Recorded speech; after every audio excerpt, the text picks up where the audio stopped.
This week on The Wheelhouse. The media. Our impact on the 2024 presidential election.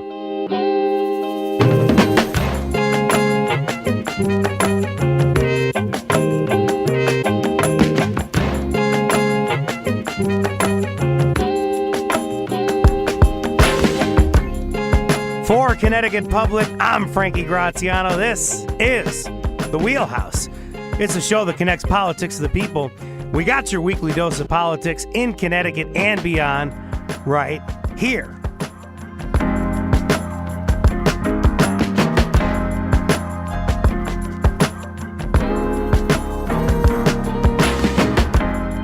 We're only a month and a half into this year's election cycle. Feels like forever, but it's shaping up to be one for the books. There's artificial intelligence and the threat of disinformation, lies from one candidate about the last election, the fact that candidate faces 91 criminal charges, and then there's age. Are the candidates too old to be president? Safe to say that we're living through a new frontier in American politics. So how are journalists meeting this moment? Or maybe, how should journalists be meeting this moment? With me today, I have a guest who dedicates much of his time thinking about those questions. So happy and so privileged to have David Folkenflik, media correspondent for NPR News. Thank you for joining us today, David. What a pleasure. Happy to do it. The pleasure is all mine today, sir. Thank you so much for coming on. And if you want to give us a call this hour, it's 888-720-9677. Join the conversation at 888-720-9677. Well, David, I'm glad to be hearing that you're covering this very closely, so people should pay attention to your reporting here at npr.org. But we've heard the future of our democracy is in doubt as we head into November. Can you expand on that a little bit? What's at stake during this presidential election, and how is this year maybe different from other presidential elections? Well, sure. I mean, I think that almost every time there's a presidential cycle, you will hear where this is the election that determines the future, or this is, the most fraught election in a generation or more. Obviously, this election is huge. You're seeing a stark difference in two leading candidates. President Biden presumptively will be carrying the standard forward for the Democrats, and former President Donald Trump looks as though he's pretty much going to run the table when it comes to the Republican primaries, although those aren't officially over yet. But these are not just two starkly different figures leading to starkly different parties with different platforms and policies. I think it's very unlikely that the Republicans will have a platform at all, as in fact they have not under, during former President Trump's previous venture, running a presidential campaign. This really is two starkly different views about what democracy means and how it operates, and its willingness to, at least according to the record we've seen so far, accept the processes and machinery of democracy itself.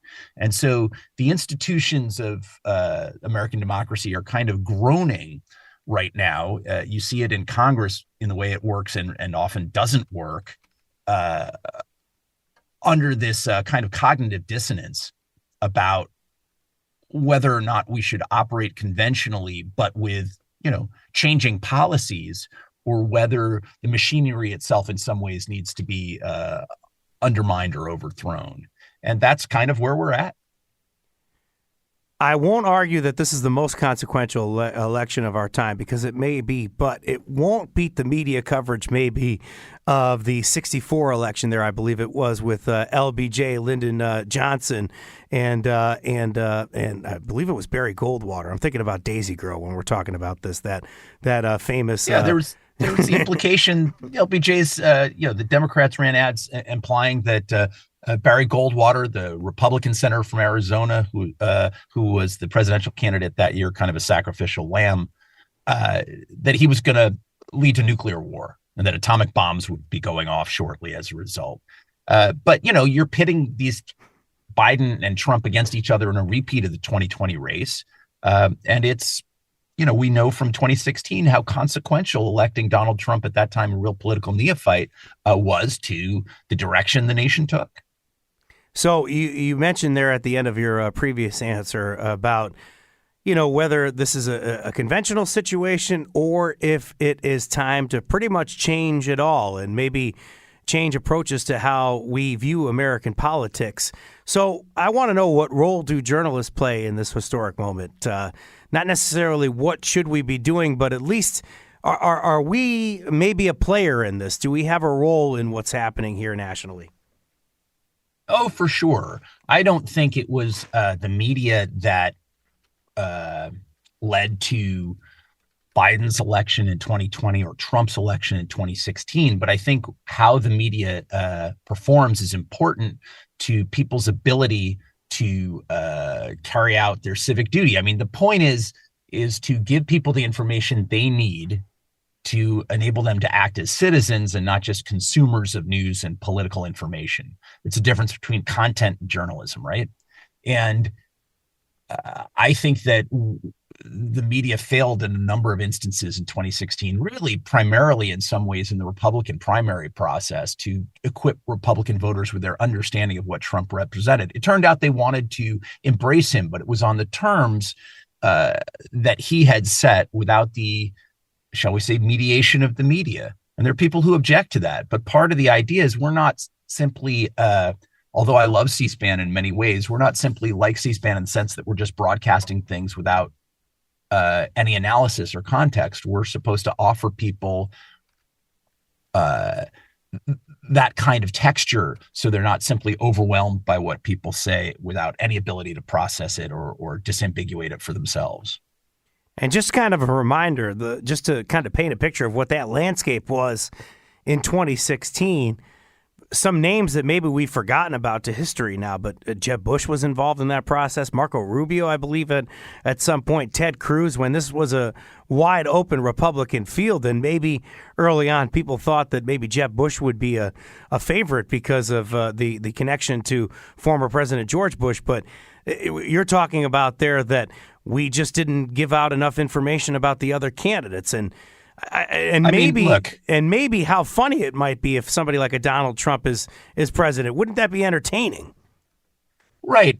I mean, look, I remember sitting in a park in New York City, right near my office, and the two top people from BBC World Service were there, just collegially, and they said, "What should we watch for? What should happen?" I think it must have been the fall of 2015, and I said, "Look, I think reporters are terrible prognosticators. If we picked horses for you to bet on, you'd lose all your money." I was like, but I'm pretty sure it's going to be somebody like Scott Walker, then the governor of Wisconsin, or Marco Rubio, Republican senator. And, the New York Times spent more time informing Republican voters of credit card inconsistencies and questions of whether he billed some stuff that to the Republican state party of Florida when he was the chair of the party that were really for personal use than they spent looking at Trump's the four bankruptcies of Trump's business enterprises and the ways in which his policies were all over the map, and he had been taken to court repeatedly by creditors over things about his business record that the New York Times had investigated in the decades previous, but hadn't been collated and re-examined through the prism of this guy wants to lead the nation and is mounting a pretty impressive campaign to do so. They covered him as a spectacle and as sort of this amusing effort from this local New York, tabloid persona. And they covered the rest of them like conventional politicians until it was pretty clear that he was going to run away with that nomination in 2016. 2020, we had a series of crises, many of them self-inflicted by the Trump administration itself, and they were covering his record. And yet this time around, they're presenting it as a president, that is to say Biden, and his challenger, which is to say Trump, as opposed to two presidents, essentially, one current, one former, each of whom have a 4-year, almost 4-year in Biden's case, administration under their belts, and a record that can be compared side by side, which is really what you have to do at this point. As opposed to them either one of them defining what the campaign is by saying stuff out loud that therefore they insist on you doing. Like, yes, cover what they have to say. It's actually important when Trump says, we're going to tell Russia to go ahead and do what the hell you want to countries that aren't, paying the amount of money as dues toward NATO costs as part of their defense budget. That's significant, and that has real repercussions within the NATO alliance and ramifications for Europe. But it's different if we can just say, look, these are substantial records. They have both been president. Let's look at those things and see what course they set for America.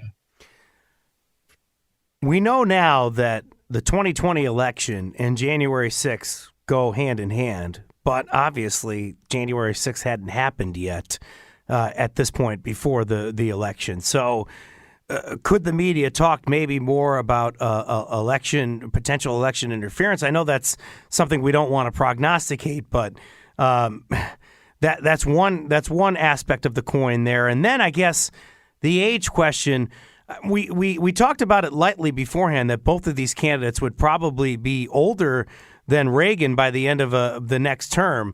I think that was the case at that point, but I don't know if we talked about it at the length that we do now. So could we have maybe discussed the sort of election denying or at least the age question a little bit more last time? Or should it have been right about where it was? That's a really good question. I mean, I think people raise the age question, but that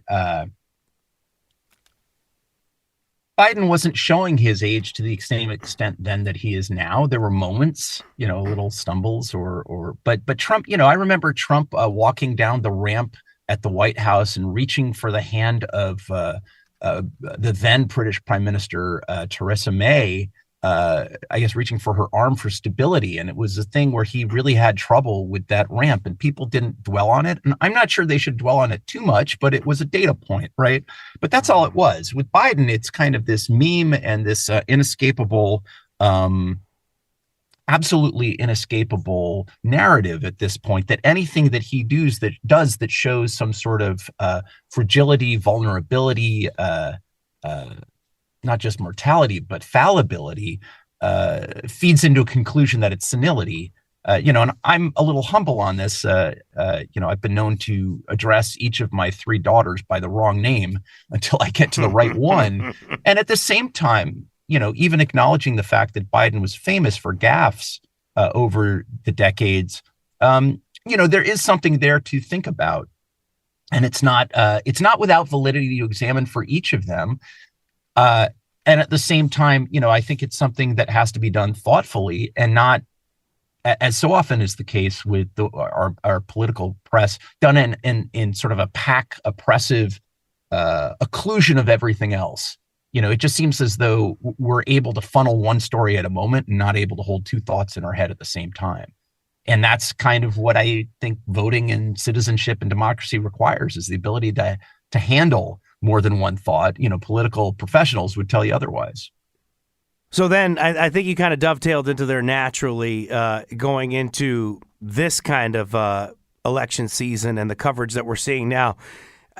Just a brief look at it, David. I want you to judge all of our colleagues here, if you can, without getting too far into the age component, I guess, because I do want to drill into that a little bit more. But and maybe some of the things happening with Donald Trump as well, I want to drill into.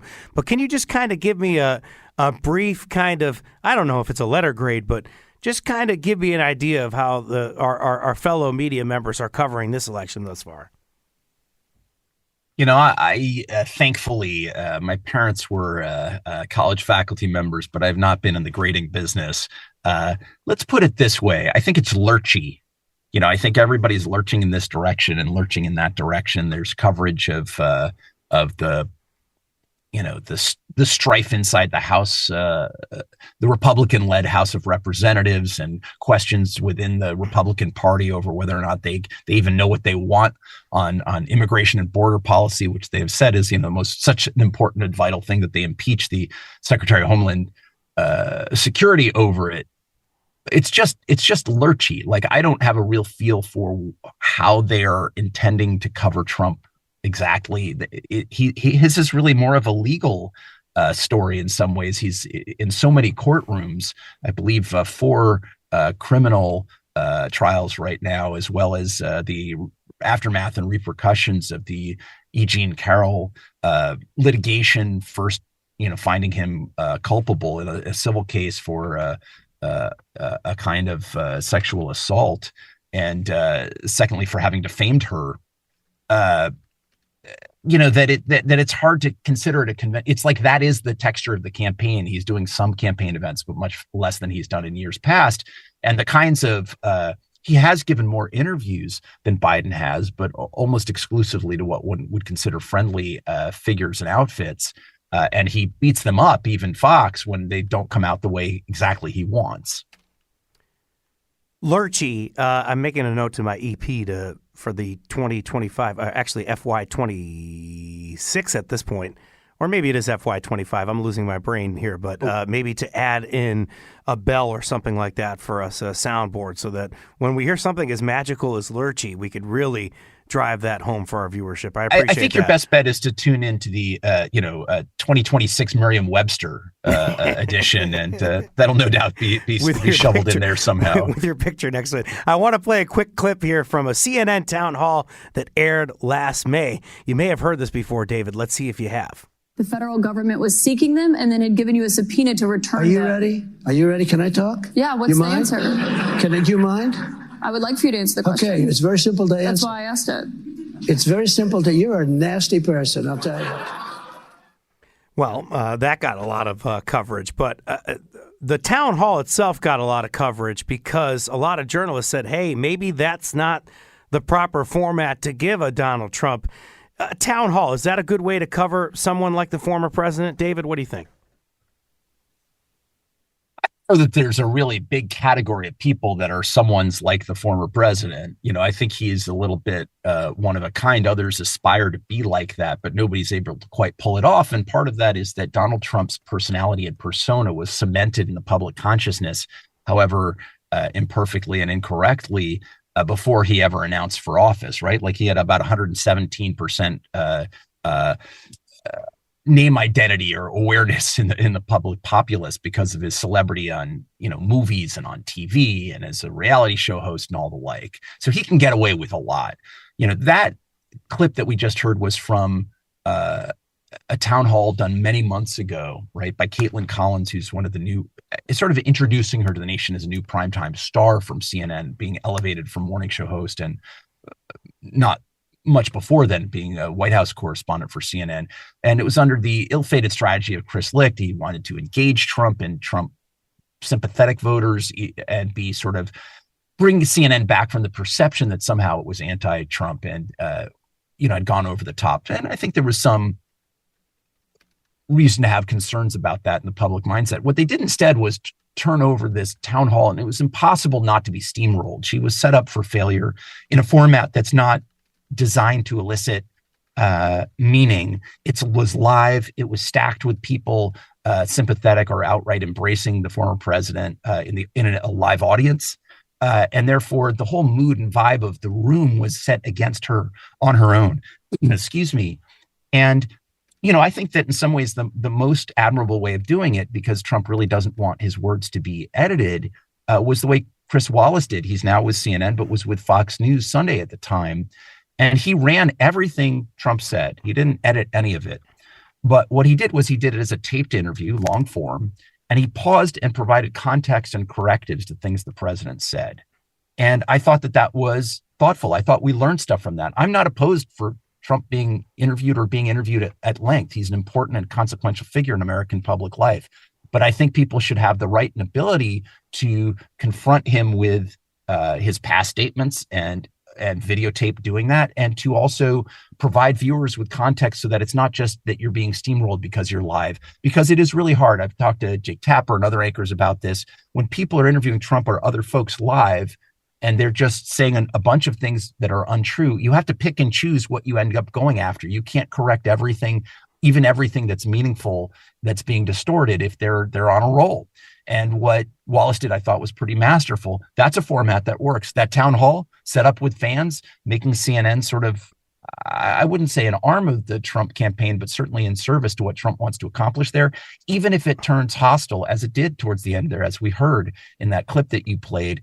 That plays to Trump as well, because he's using the press as a punching bag. And I appreciate that commentary, because I think about moderating debates as something I've done in the past, and many of my colleagues have had to do, many of your colleagues have had to do, maybe you've done it yourself. But you can't always interrupt these folks, because at the end of the day, our job is to inform the public. And while you want to make sure that you're correcting falsehoods so that people can understand what is the truth and what's not, you also want to make sure that they're not hearing people ramble and argue the whole time, because they might not get anything. So what a delicate, and you brought up Jake Tapper too, the job that they have to do at CNN. Wow, that's incredible in that kind of a situation. I wanted to talk about the coverage of the criminal charges, but I do want to just pivot to the current president here. Some debate over the state of the economy, and it seems like the economy is pretty healthy right now, at least in the fact that we've avoided the recession that we thought we were going to get into it in COVID somewhat, and the stocks, at least with thoughts maybe that the interest rates were going to drop, have at least been up for a little bit. So I don't know. Public opinion says otherwise, though, that things aren't as positive. Why do you think that is? Is the media contributing to this? Oh, absolutely. I think there was widespread fears that we would plunge into a tough recession, and we didn't.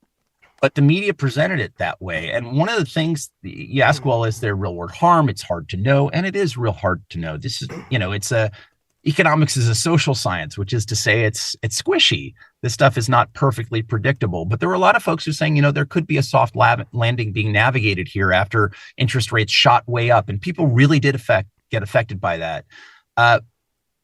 But you never saw the recession occurred. The place the recession really occurred was in the media, where there was a lot of slashing back of ads, initially first in podcasting and then throughout media and digital media. And you saw layoffs. NPR was on the front end of those. We lost 10% of our colleagues to job cuts about a little over a year ago. But then you started seeing just sort of marching through newspapers across the country, pretty much everybody except the New York Times.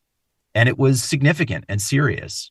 And I think that that's something really that contributed, that the media relentlessly went after the economy and the administration's performance on it. And I think part of that was that there were very valid concerns about the effect inflation was having on particularly people in the middle class and working classes.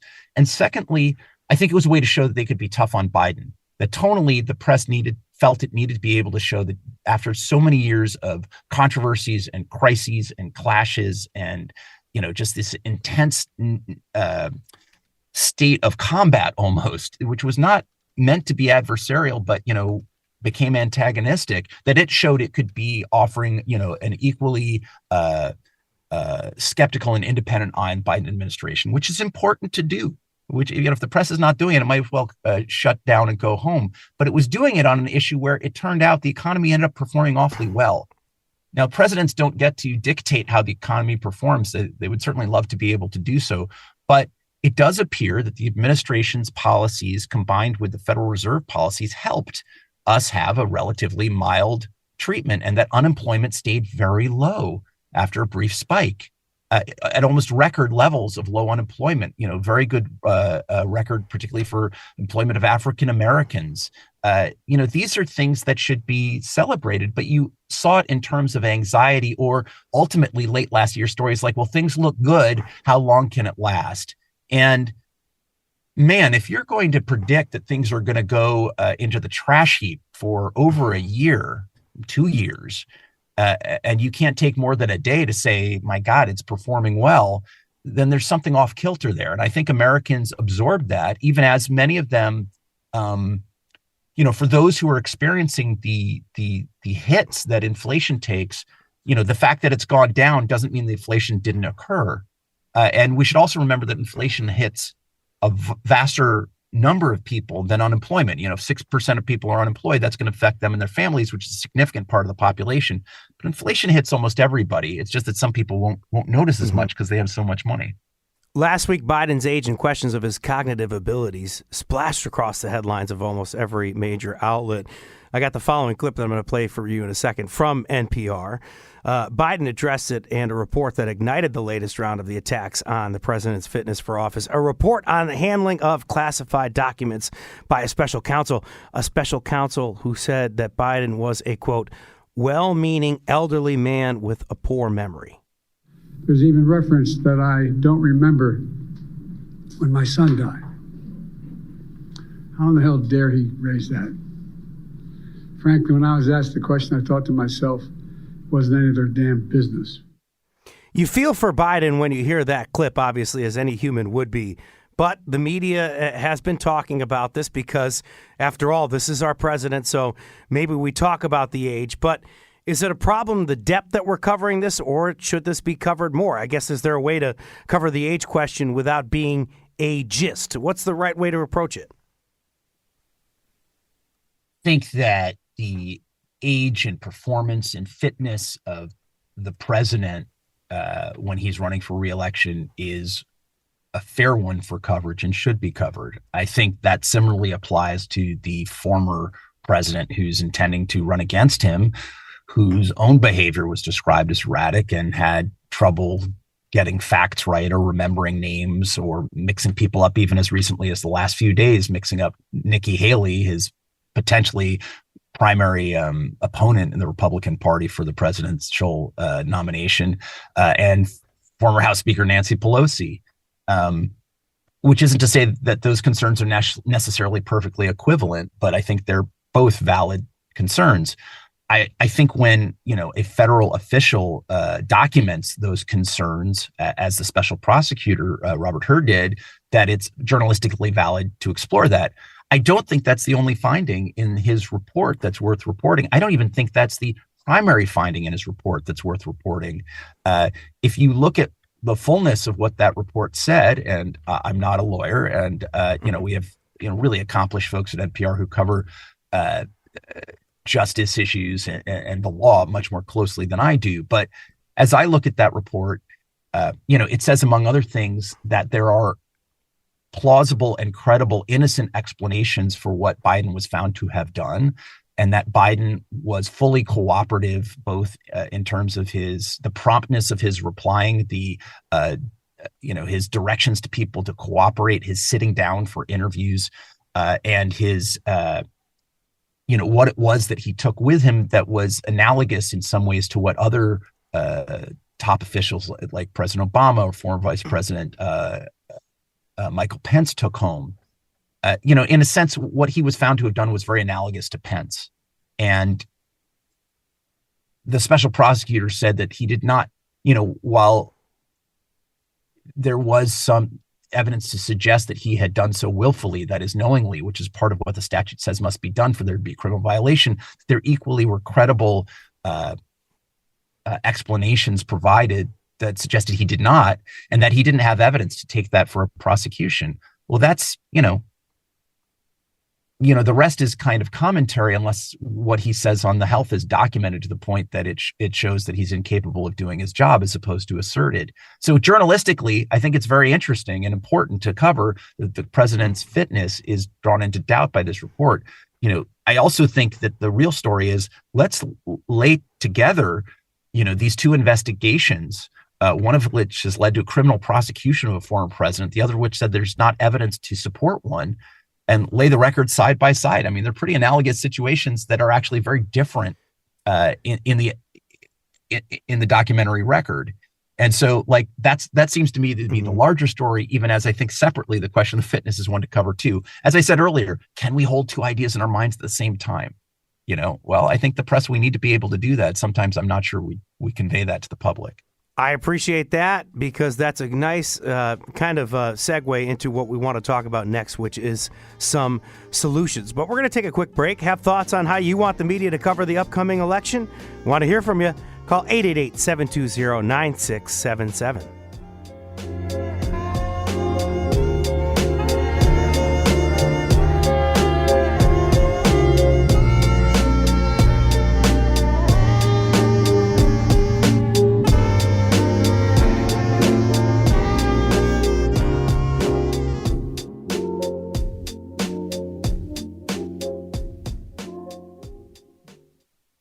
This is The Wheelhouse from Connecticut Public Radio. I'm Frankie Graziano. I've been talking with David Folkenflik, the media correspondent for NPR News, about taking a look in the mirror and asking how journalists can be covering this upcoming election better.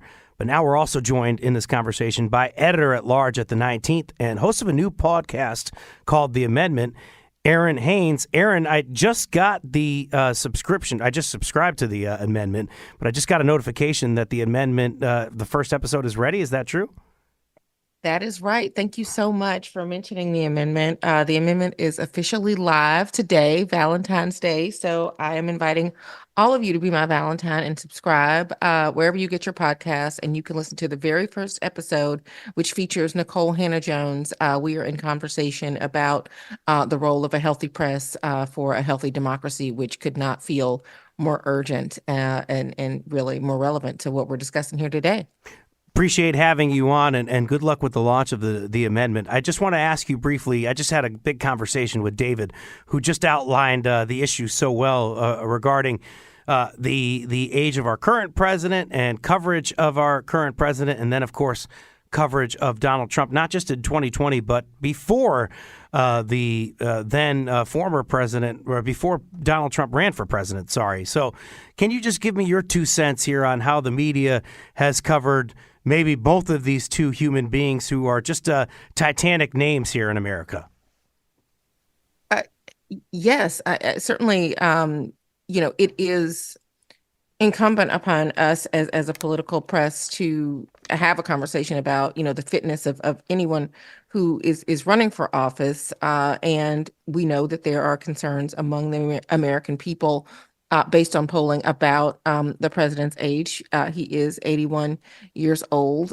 We know that part of the lack of voter enthusiasm is that not only that we have what is shaping up to be a contest between the same two people that ran for president in 2020, but also that you have, two white men, frankly, in their upper 70s now and early 80s that are on the ballot, the oldest people to ever run for president, who were previously the oldest people to ever run for president. And so that is a topic that is out there for certainly the electorate as we head into November. Can you help me The with reality? Yeah, go ahead. Sorry, you were continuing. I apologize. I thought you stopped. No, the reality is that the president is 81. That is that is something that every day that he wakes up, he is only going to be a day older, and so his age is not something that is going to change. And so I think that what it is up to us to cover as a press is really that fitness conversation, right? How are the ways in which, if the American people are concerned about his age, how is it that we are able to illustrate that either is or is not an issue, right? Whether that is in reference to President Biden or in reference to former President Donald Trump, who is 77 years old, right? I mean, it's the same generation. So to have that conversation about one of these nominees and not the other it suggests that the American people are not concerned about this as an issue overall, as opposed to just an issue as it pertains to one candidate, even as it may seem that some voters may be more concerned about the current president because he is slightly older. Just quickly about media literacy, Aaron, what can the media consumers do better to kind of avoid the pitfalls of misinformation? And then journalists, how do we help decipher what's factual and what's not? And AI, how does that kind of complicate this conversation? Oh, wow. Yeah. I just threw a lot at you. Unpack it if you can for me. Absolutely a lot to unpack. Well, listen, I mean, in terms of media literacy, what is... I do feel like, as a profession, we do have an opportunity because you do have a public that is much more engaged in our politics, much more interested in what is happening in this country. And so they are seeking out information, right? And maybe not always in the traditional areas that they have always sought out that information, but they are seeking it out. And what they are finding is not always credible. And it is a lot more sophisticated than when folks like I or David were coming up, and it was, Hillary Clinton's alien baby in the supermarket line, in the Inquirer, right? So a lot of mis and disinformation can look real, and so it is incumbent though upon our audiences to try to figure out if that information is legitimate. Just a few things that I would recommend to people who are trying to discern that. One, if they are reading a story, if the only place that they're seeing that story is the site or the video that they just watched, if they have not seen this anywhere else, chances are that report is probably not that original, or if it is that original, it is for a reason, because maybe it was made up, that there's a chance that it was made up, right?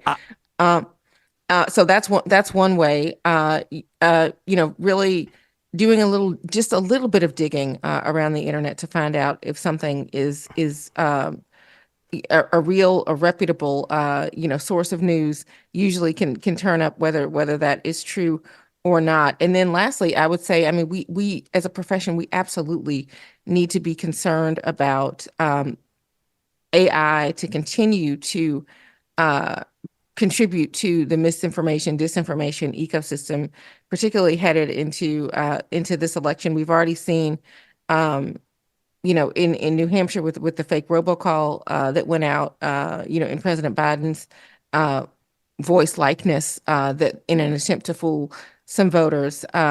This is something that we're going to have to pay attention to, and something that we're going to have to try to combat. Aaron, I laughed about Hillary Clinton's alien baby in the Inquirer, but when you're a kid and you're in the grocery store and you're seeing constantly, maybe in the year 2000, that we were all going to die in the Inquirer, man, that was serious for me back then. So maybe I shouldn't be laughing, because listen, if you're seeing that in the grocery store, it can be something. I do want to end the conversation here just by asking David Folkenflik a couple of questions here. David, former President Trump routinely attacked and undermined the press in past presidential elections. Should we expect rhetoric like fake news, enemy of the people this time around? Well, I would refer you to my statements of some minutes ago, which is to say the reporters make terrible prognosticators, right? But I don't see any reason we shouldn't expect that. I think he's going to build on it. I think that he will, if anything, find ways to be more dismissive, combative. But, he's found new targets, right? It's not just the deep state. It's the permanent, class of, oppressive prosecutors who are coming after him. He's going to find ways to attack the institutions and fold in the press to his attacks on, on international trade, on the Chinese, on the U.S. Justice Department. He may well fold universities into all this, as a number of his those echoing him have done on the state and local levels, or school boards. It's part of the establishment that he claims is arrayed against him, even after he, of course, has already won once and has built a following that has ensured that so many in Congress present themselves on the Republican side as acolytes of his. But yeah, I would expect him to use the press as a foil, convenient punching bag, even as he can't really live without the oxygen that they help to provide. He draws upon it. He wants it. I think he said something to the effect of, "I just want to be loved." He was saying that at one point on Truth Social, I believe, last night. And I think he wants that from the press. I think he has many, many, many decades of his interactions with the press. Somebody like Maggie Haberman or Jonathan Swan at the New York Times, who have covered him at times quite critically. He still calls them and talks to them because he wants their attention and the respect of the Times, even as he uses the Times as a target to denigrate and try to tear down. David, we got just about a minute left here before I say goodbye to you and Aaron. I just want you to help us understand, David, where folks can look for as indicators that a piece is representative of really solid and ethical journalism. Give us an idea of where people should go to. I would imagine NPR and the 19th are places that people could go to. Yeah, in different ways, absolutely. I think that, places like, particularly if you're looking at the national level, NPR tend to be indispensable. I'd look at more local coverage of local races, of governors, of state lawmakers, and members of Congress. I do think that there are a number of major outlets like the Wall Street Journal's news pages, the New York Times, the Washington Post. But I also would say, if you're basing something on an outrage from a brief clip, try to find something on YouTube or that's an authoritative source that's giving you a much fuller version of what it is. If somebody takes a quote from a letter or a document, see if this is graduate level citizenry here, but see if you can link on the original and read at least a page around it to make sure that the context people are providing for you is correct and is consistent with what the facts show. Because so much of the time, so much of what we're shown is heat rather than light. And I think it's important for us to make sure that what we're being presented is full and real, because even major news outlets have had to backtrack an awful lot. David, you gave me a lot of time today, and I appreciate that. It was so valuable. Thank you for coming on. I appreciate it very much. You bet. Thank you. Catch David's work on NPR. And then, of course, Aaron Haynes. Aaron, good luck with the launch of the 19th, the amendment. Thank you so much for coming on the show. Thanks so much for having me. Coming up, we're talking to Jaden Edison, justice reporter for the Connecticut Mirror. Jaden's going to give us an update on the recent state police ticketing scandal here in Connecticut. Have a question for Jaden? Join the conversation, 888-720-9677, 888-720-WNPR.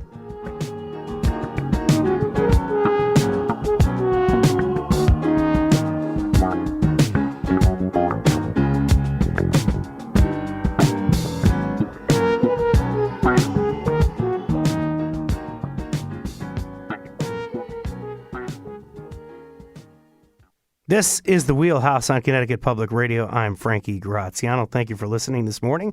Governor Ned Lamont has proposed that law enforcement face felony charges if they falsify traffic tickets. For more, we're joined by Connecticut Mirror Justice reporter Jaden Edison. Good morning, Jaden. Good morning. Thanks for having me. Thank you so much for waiting throughout that last conversation to give us this important update. You gave us a little bit last week, but now we have some news with the state of Connecticut after they recently hired a former U.S. attorney to investigate data from tens of thousands of traffic stops flagged by a local task force.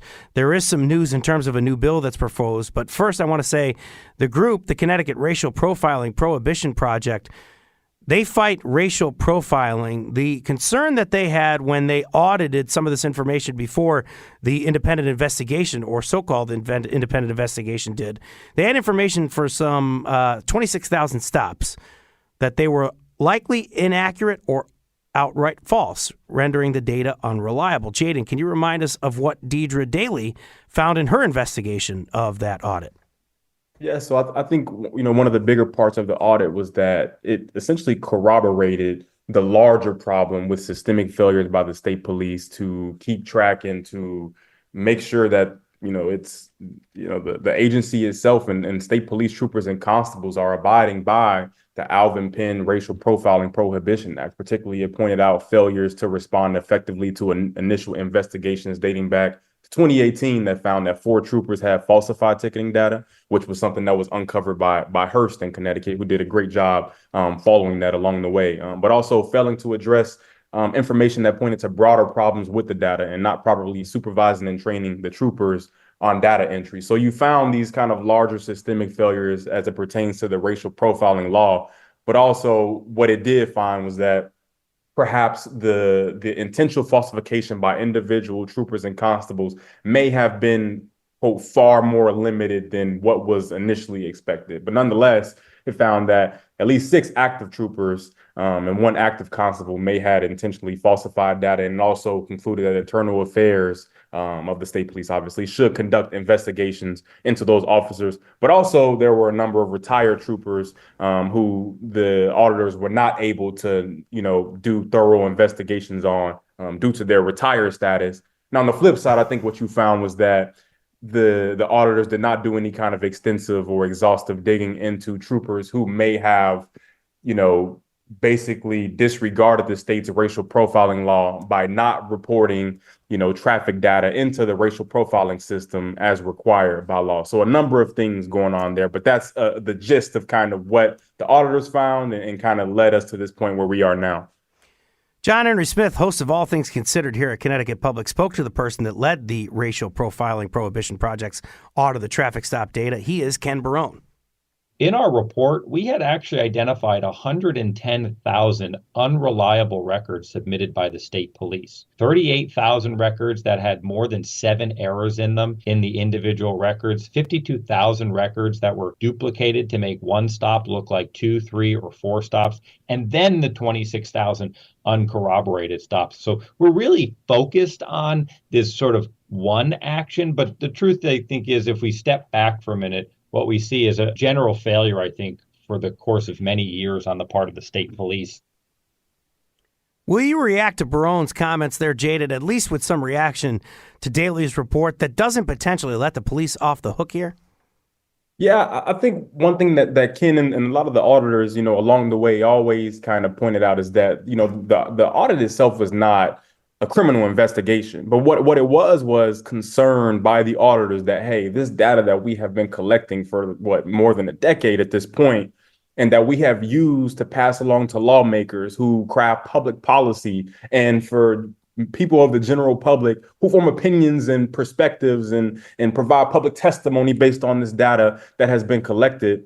There were concerns that, at least by what the auditors found, was that here's a problem. Here's what we think may be the particular issues. Now it's up to the state to figure out exactly what the problem is and to solve it. And I think that when you think of it through that lens, rather than thinking of the audit as itself as a criminal investigation, I think it provides the perspective of, you look at the systemic failures by the state police to abide by the Racial Profiling Act. I think that the audit itself corroborates those findings, right? And I think what maybe gets lost in the public conversation is that, again, when you look at this law that has been on the books for more than 2 decades, but obviously, you had the update to the law in 2012, which created the prohibition, project, which, Ken Barone is, plays an integral part in.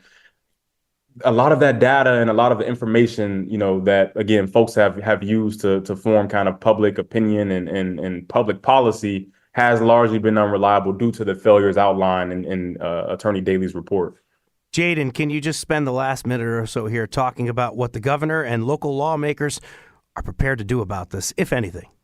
Yeah, so the governor has proposed a bill that would criminalize, a lot of the activity that was uncovered by the audit, which would including, police officers intentionally making false written statements or entering false information or data into the law enforcement record. Particularly what it does, though, is it would, define those actions as a Class D felony under law, which is under the current penal code, right, is up to $5,000 fine in a term that wouldn't exceed more than 5 years. I think what's also interesting, though, is that it also sets kind of parameters around when, state police need to report this activity to the appropriate authorities. And so what that includes is that requiring the state police to, report any potential violations of that law to the Police Officer Standards and Training Council, which obviously has the authority to launch the decertification process, but also requires the state police to refer any of that, any of those findings to the chief state's attorney so the Division of Criminal Justice can conduct its own criminal investigation. So a lot there. I think there will be a lot of conversation. I think the governor's bill as proposed will evolve through the course of the legislative process, but certainly a foundation and a starting point for the conversation to be had. And we'll be following it along with Jaden Edison, justice reporter for the Connecticut Mirror. Go to ctmirror.org for more information there. We appreciate you continuing to showcase this story on the Wheelhouse. Thank you for coming back, Jaden. Hey, before we go, I just want to make sure we didn't minimize something here. We want to take a second to make a quick clarification regarding an earlier part of the show. A jury did find former President Donald Trump liable for the sexual abuse of Jean Carroll in 1996. Thank you for joining us today, everyone. Today's show produced by Chloe Wynn, technical producer Dylan Reyes. Thanks to Meg Dalton, and of course, Katie Pellico for helping us out. Download the Wheelhouse anytime on your favorite podcast.